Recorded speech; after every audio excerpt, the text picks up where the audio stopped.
to another one of our live broadcasts. And this one is our book review of Death of the Banker. So Phil Ratcliffe, Tony Jones, welcome. Hope you're having a great week. Just introduction-wise to book reviews, we hope you're enjoying these. We personally really like doing it because Tony and I both like to read. And you know, half of the joy of this is the interaction from you all. So we appreciate you all following along, reading, commenting, give us your book suggestions.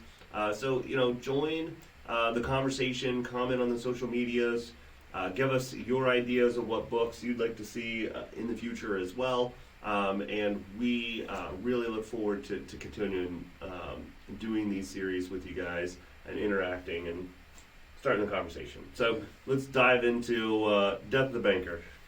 So a little bit about Ron. I say Chernow. I'm not even positive how to say it, but he actually has a background in literature and as a journalist. But really, he's kind of got two parts of his career. The first part was banking and finance, which made 3 books, and then later on in more about American history. But he actually had been the banking and finance came from the fact that he had been with a think tank for a while about financial policy and things like that. So I think that piqued his interest, and that's what brought him down this course. And so The Death of a Banker is really kind of a bridge to a number of books, the first ones he's written. The House of Morgan, then the Warburgs were one as well. And also you can't, break away finance and big business from that time period of the late 1800s, early 1900s. So Titans come into play a lot, and he did a great one on Rockefeller as well too. So, right. But that's kind of how he got to this point of doing, getting more into writing books. Mm-hmm. And so, yeah, I've read a couple of his books, Hamilton, and of course that was part of the inspiration for the Broadway and play that's kind of taken over more recently, if you're more familiar with that. And then the House of Morgan, which is really the one that brought him, into the limelight, that I think lots of people really enjoyed and was a bestseller and really segued into a lot of these things. So looking at The Death of the Banker, it's a way shorter read than most of his other books that are very long. If you got this on audio book, it's 5 hours almost. So it's pretty easy read in terms of brevity. But I mean, you really need to kind of pay attention because there's a lot of information that he packed into there, a lot of breadth of history. And really, the subtitle of this book is The Decline and Fall of the Great Financial Dynasties and the Triumph of the Small Investor. And that subtitle is pretty much a huge overview of what this book is about. Yeah. So we're gonna walk through a short outline and then have a little discussion about what we think it means. Yeah, and his books are really that thick. I mean, they're big books and they're great, but yeah, this is a much shorter book than he had done. So really, the need for bankers is interesting. A lot of it had to do with, I'll start with we talked about the example of war, for instance, and how kings and monarchies had to raise money, but they didn't tax and do things like that. So a lot of it was kind of borrowing money, the monarchies and things like that, and getting it repaid back. But there were times where you didn't have war, so then you had this other extra money to invest. And so they used a lot of bankers at that time to help them with that. And the reason, Christians at the time, more so than today, I still see it today, avoided usury. Mm-hmm. And so they wanted nothing to do with interest and lending and making money off it. So the Jewish community was used for that. I mean, that's because they weren't opposed to that. And that's how I think the stereotypical, a lot of Jewish people get into money, and that's kind of where it all started from, kind of being forced into it and given that opportunity, back, 5 or 600 years ago, a long time ago. But this book really picks up, the Warburgs, he talks about that. Mm-hmm. They've been around for hundreds of years. He mentions the Rothschilds.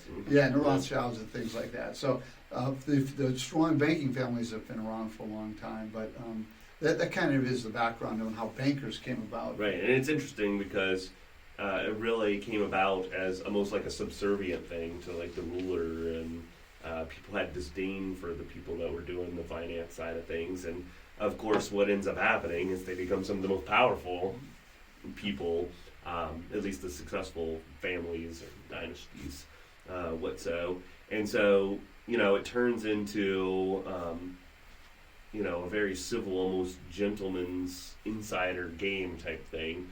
And of course, then, bankrolling wars and big projects and deciding who gets money or who gets access to, if they have money, earning the best rate of returns, or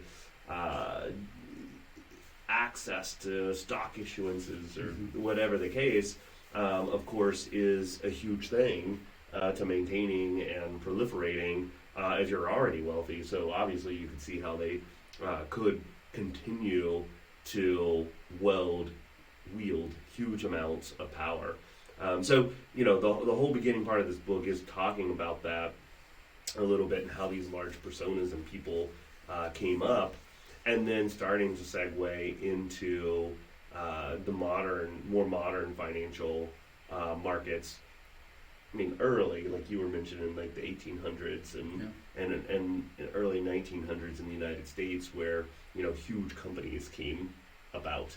And ironically, I think that is one of the cool subtleties of this book that you may miss, but it's there, and I think it's really important, is that banking really came out of mercantilism. It was, he says, I think that it spontaneously kind of generates, when you have a successful business that kicks off a lot of extra money, you have to do something kind of banking-wise to figure out what to do with those funds. And then there's this whole period of where bankers with capital and stuff are almost like disintermediated from business, and even in control of businesses, even when businesses become powerful, like what we just started to get into in the late 1800s and so. But eventually, companies come back around full circle with their huge amounts of power and capital to kind of almost take charge again of the financial world. Well, back then, if you needed money, I mean, if you wanted to grow a business, you really had to go to the bankers. You were at the mercy of them. And you didn't have a whole lot of options compared to now, right? Yeah, if you outgrew your local bank, right, you were then reliant on Wall Street, basically. And unfortunately, that is kind of still how it is. If somebody if you don't have money, or your family doesn't have money, now again, this is changing. I think there could be an update and a continuation onto this, and a bank won't give you a loan, or the SBA won't give you a loan, then it's very hard to start a business. It's easier now since you can do things online with lower overhead, etc. And we're starting to see peer-to-peer lending and things like Kickstarter and different things like that, to where crowdfunding. So like I said, like you could almost revise this book and put these things on there. And it's getting easier and better to be able to do that. But again, if you didn't have money or access to capital, it was almost impossible. Well, you couldn't get on the internet and look, and you didn't have access to information, and that was the biggest thing, and why bankers had a really big stronghold on things. I mean, now anybody can get on Robinhood, right? But as we talked about, the Great Depression, people, well, not really, the market crash. Right. Barely anybody really owns stocks, or even very small percentage of the population. Yeah. And they said, for the longest time of the history of the stock market, the small investors were considered the suckers. And there was another quote in there that if you were in the banking industry and you didn't have inside information, then what are you doing? Yeah. So like the game was inherently rigged up until, after the 29 stock market crash and the Great Depression, where they put a lot of rules and legislation, at least into the U.S. market, to try to even the playing field and what so. And then I still think there was probably a lot of manipulation and what so up until, more 70s to 90s when, investors through mutual funds really got in there and were probably taken advantage of a lot. And then from that happening, things were enforced and put in place even more. Right. So it is interesting to just note that almost all of the financial industry was kind of rigged against, middle class and the lower class from being able to succeed in it, right? And these titans controlled the information, as you said, to stack the deck in their favor. Yeah, and even as you try to grow a business, if you were a little above that, you were, again, at their mercy, and so it was very hard to just do it without incorporating them, and they wanted to then control your business, and so it had to have been tough and frustrating to know that a handful of people And the titans like J.D. Rockefeller, it was all intertwined at that time. Right, yep. And then, part of that, and he talks about this multiple times, the Glass-Steagall Act of like separating the commercial banks from the investment banking, right? Because it's just a lot of power, and there can be a lot of speculatory things that happen that aren't necessarily good for individual investors. And of course, the financial industry has been working for decades to rip that apart until they finally did. Yeah. Right. Well, something else we should mention too. This is different for what we've done. I mean, this book and the other things that we mentioned were written in the 1990s. Yeah. So it's kind of you're getting a glimpse. I mean, those other three books are historical accounts, but this one, he's talking about the Glass-Steagall Act might be repealed, and lo and behold, within a couple of years of that, it was. Yeah. And that's kind of the banking industry showing its strength at that time and too. But he said it's almost a Pyrrhic victory because now investment banking isn't even near as profitable as it used to be. He said the commercial bankers broke down the walls to get in. The investment bankers were running out the back like, go ahead, take it, it's not worth it. But again, that's kind of the rise of the financial companies coming back around to say, all right, we don't need to pay these exorbitant things, to access through Morgan Stanley. We'll put it out to auction and make it a transactional thing for whoever will get us the lowest price. And of course, that's how things have gone.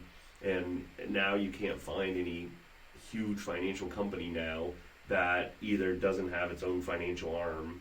It's just like when you look at like GM or Ford or what'll like in a lot of years make more off their financing activities than they do off of like making cars. Yeah. And even after this book, you're seeing like Facebook and Google wanting to get into finance as well too.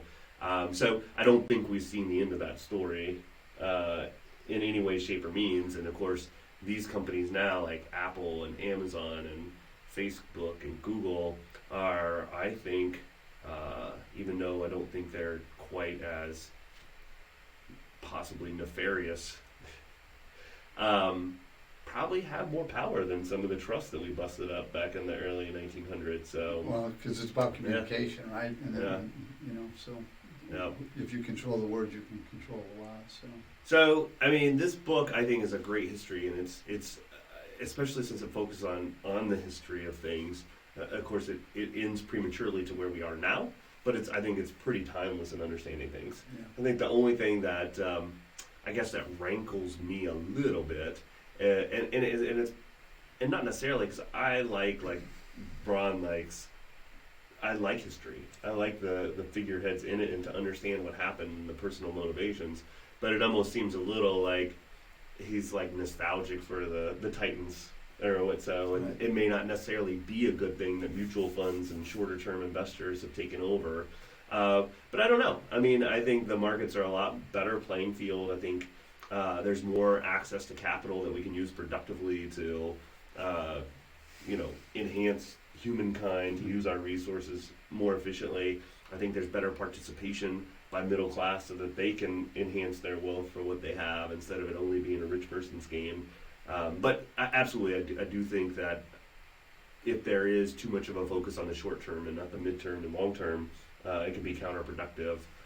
Even just like you've seen recently with, some of the crypto and GameStop, debacles of, people just trying to trade to make money rather than invest in things that are actually good businesses that have utility and going to be a good use of human resources, which is has been the theoretical argument for capitalism, right? It's like, let's put money to where it can have its best uses, and generally the people that are most successful will help us allocate that capital better. We'll see still, right? Yeah. I think that's what's going on. I will say too, if you have an interest, go to, it's ronchernow.com, and you can go see, this is where we're at here. You'll see the books, and I think if you read one, you're going to want to read more than one, because he does a great job. Yeah, I've read a couple things about Alexander Hamilton, and I think he's one of the lesser understood people in our history, underappreciated, absolutely, is one of the main architects of a lot of the awesome things. On the flip side, though, he did get a musical. and nobody else did. So maybe he's not underappreciated as much anymore. All right, he's in pop culture, Right. not intellectually He's appreciated by the masses. transcended. Yeah, Well, our next book, in case you are following along and want to read it with us, is Why Work Sucks by Callie Ressler and Jody Thompson. So this was something that they started in Best Buy, almost a couple decades ago. If you've ever heard of it, the Row. So it's results only work. And so what we're actually in the process of changing to this as a company. So it's kind of near and dear to us. So I've heard about it for a couple years and finally got into it and said, you know what, we need to treat people like grown-ups and we need to have goals and how people are going to put the company forward and stop judging them based on the amount of time and the certain hours that you got to be here, 9 to 5 or what. So we're really excited about this. It is kind of a paradigm shift of thinking because I think we've been stuck in the industrial era for years and years that you got to show up at the factory and put in a certain amount of labor, right? And so if you haven't even heard about this, it's not a tough read, and they're good anecdotal stories, and it's a good book to read. So check it out. You just put the hard copy on my desk, but I'm gonna have to look for the audio too. So I'm excited to read about it. So join us next week. Tony's going to be doing his tax update.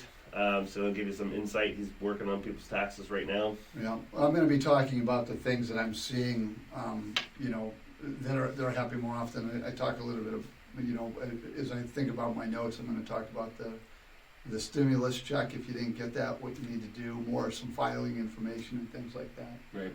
Then the week after, we're going to have Regina Rimbert in from Buy Vet. So I'll be hosting that one since I'm a veteran. I think that will be a good one. I like to see the nonprofits out there supporting our veterans and supporting entrepreneurs and businesses that you can support as well, help support that. And a lot of them are small businesses, not necessarily the big thing. So we need to get more out there about how to support smaller businesses, especially after the pandemic. It's been real hard on the smaller businesses, even though it may be a boon to a lot of the bigger ones, right? So we're going to have to do more to tip the scales to do more business, unless we just all want to buy everything from Amazon and bank with them, and then they'll buy Robinhood and you'll trade through them, right? Who knows? But again, thanks for tuning in and sharing part of your day with us. Hope you enjoyed the book review. Give us your comments, give us your book recommendations for the future, and have a super weekend. Stay warm. Yeah, stay warm. Have a great weekend.